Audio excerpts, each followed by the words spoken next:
pure for this wicked world. Your data's uncorrupted, but does something skip inside you? That's what takes up time in your life. Good morning. This is Malia Lindquist, and this is KGNU's weekly show live at Penny Lane. In her book, All But My Soul, Abuse Beyond Control, psychologist Jeannie King tells a tragic story. So one of the major themes is not just the violence, which is something that we hear about, but how that can be perpetuated after the fact, through the courts, how the victim may try to get help. Right. It shows how a perpetrator can utilize the system to continue to batter the victim through the courts. And how can that be done? It's done all the time. In fact, oftentimes it's called stalking through the courts. And what happens is the perpetrator can align with the finances or the politics of the case, and in so doing can just continue the litigation on and on and on indefinitely.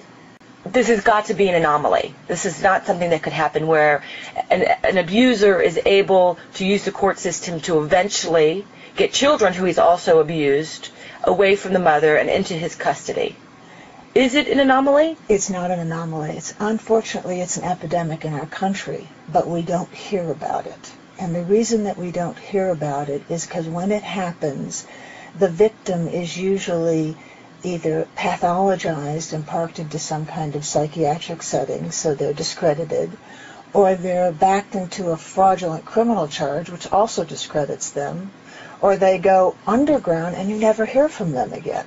So very rarely do you hear someone come forward and tell this story, but it is rampant, coast to coast. What would you have to say for somebody who is in an abusive relationship, who may be with an abuser who has the financial means and disposition to further the abuse? I mean, reading that book, I would think, oh my gosh, there's no way out. What does the victim do? That's the very scary thing, it actually is harder for, the more the money, the harder it is on the victim.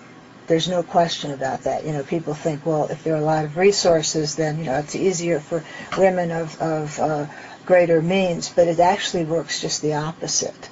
And a lot of the research shows that. So what do I suggest? In fact, I have committed the balance of my professional career to this work, to helping people wake up before it's too late, to helping people navigate the system before they're compromised to the end, to the hilt. And there's much that one can do. The more you do up front, the better you posture yourself. There's no question about that.